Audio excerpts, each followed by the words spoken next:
Have you ever felt like you were kind of working in an endless loop and you didn't really know how far along you actually are at any given point, and you're not really sure when that endless loop really is going to come to an end?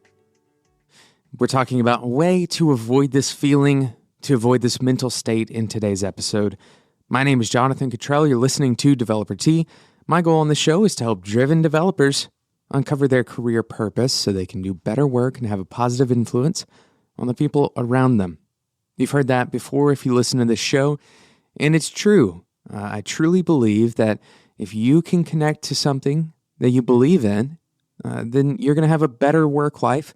You're going to end up enjoying your job more, but you're also going to end up influencing the people around you. You're going to have a better influence on the people that you're directly in contact with, whether that's your coworkers, your family, your friends, anybody you come in contact with, your customers. Everyone's life is going to be better if you are working better.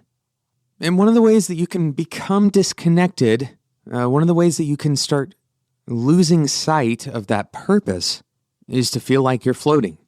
And this happens, unfortunately, far too often. Especially it happens when you work in a company that isn't super well organized already. This is something that happens with freelancers a lot. This is something that happens with teams that don't have strong structure or are in a transition state. And a lot of the time, software developers work in these environments because the companies that we're working in as software developers, very often those companies are newer. They haven't really established really strong boundaries, really strong roles necessarily. And so it's a little bit easier to end up feeling like you're in kind of an undefined state, kind of a mushy state is another way to describe it.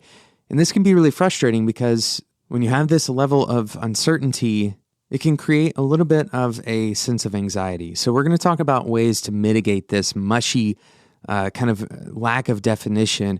We're going to talk about kind of a mindset. It's actually kind of a bridge between principle and practice that will help you bring more definition to that kind of situation. But first, I want to talk about today's sponsor, Linode. We've been highlighting particular features and offerings that Linode has just because there's so much to go through and there's so many different things that Linode provides to their customers, which is you. And today we're going to talk about Stack Scripts. Stack Scripts. This is a huge thing that Linode has available for developers. And what it allows you to do, they've had it for quite a while, by the way, over 3 years now. But what it allows you to do is to simply answer a few questions for your server. Let's say, for example, that you want to spin up a WordPress site. Maybe you want to start a WooCommerce site, which is another sponsor of the show. And you want to get started quickly. So you don't want to go through all that boilerplate stuff that you know how to do it most likely if you're a developer, if you've spun up a WordPress instance before. But really, there's a lot of details that you forgot since the last time you do it because you don't do this kind of thing every day. Well, Stack Scripts help you get through this kind of mundane process, and it provides you with a script that you can run on your Linode. So you have a Linode instance, you can run the script. Anytime you start a new Linode instance, for example, you may want to have a script that updates all of the dependencies on the server automatically. You can do that with Stack Scripts. And they have community Stack Scripts. These are things that people have already made for you to get started with Linode very quickly. So if you have a particular stack, like for example, let's say you use Mean, the Mean stack, the Node.js and Angular or MongoDB and Express. If you use that stack, then there's a Mean Stack Script available for you. You can also call Stack Scripts from within Stack Scripts. They have tools. They have the Linode API can call Stack Scripts. It's a very robust system that allows you to do quite a few things inside of Linode. So this is one of, again, many different offerings that Linode has for developers to make your life easier, to solve your problems, to automate these solutions, to take work off of your plate and offload it. These are the ways that Linode is working for you.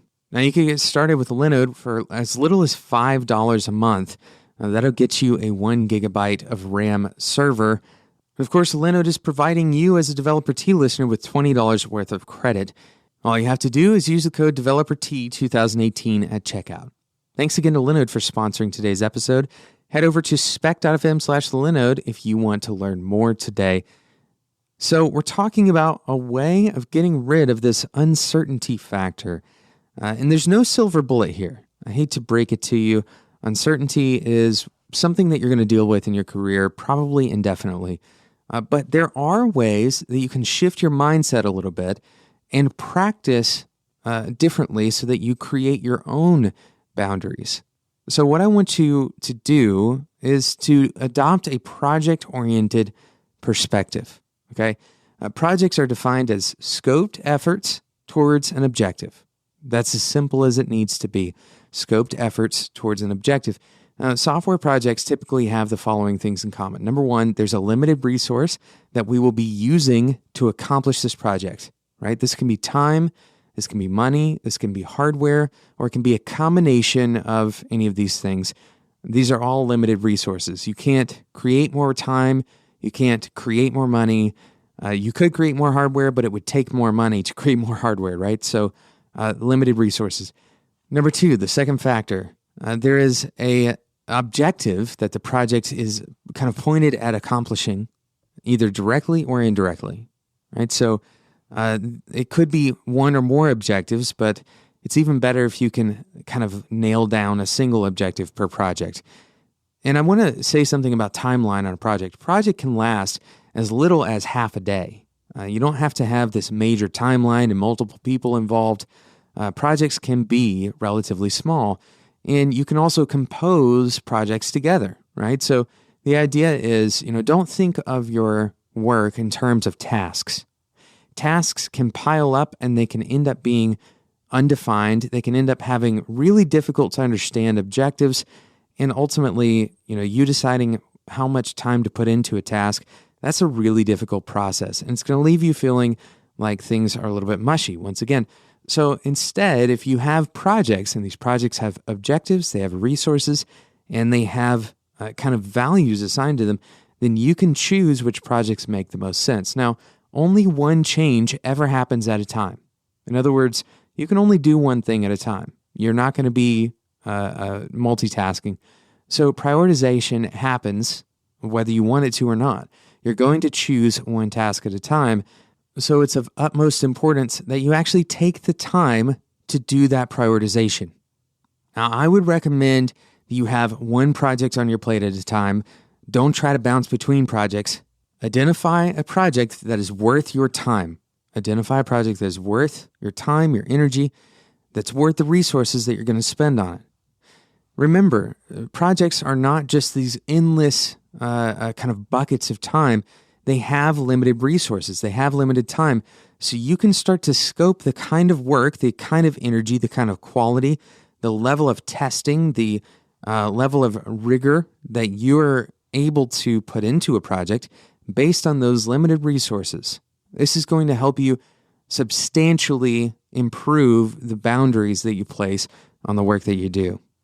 There's a lot of theory around how to manage projects. There's a lot of different opinions, but ultimately, if you're going to listen to this show, I would recommend that you do one thing at a time. Don't try to multitask, that you focus on the highest priority items first, and that you try to deliver something that is working as soon as possible.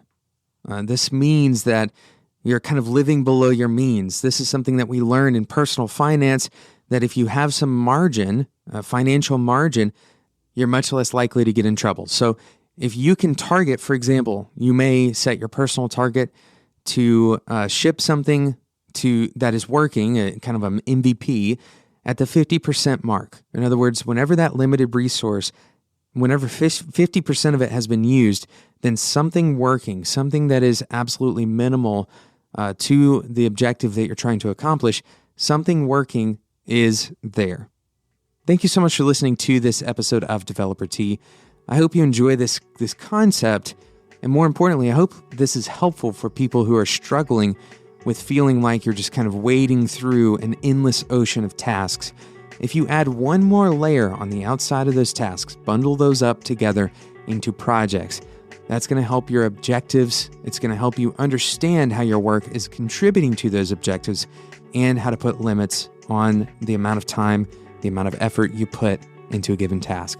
Thank you so much for listening to this episode. Thank you again to Linode for sponsoring today's episode of Developer Tea.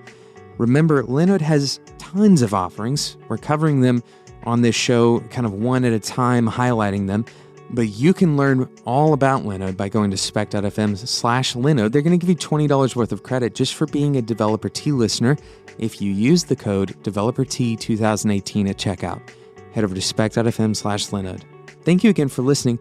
If you're enjoying these episodes of Developer Tea and you haven't yet subscribed, then I encourage you to do so. You can subscribe in any podcasting app, and we are also in Spotify now, so you can go and find Developer Tea in Spotify.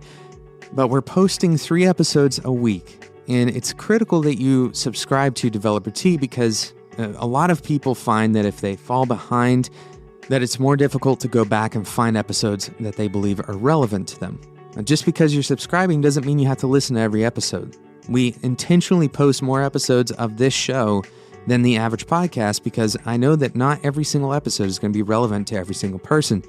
But when those most relevant episodes show up in your feed, you're much more likely to know about them if you're subscribed. So go and subscribe in whatever podcasting app you use. Thank you so much for listening, and until next time, enjoy your tea.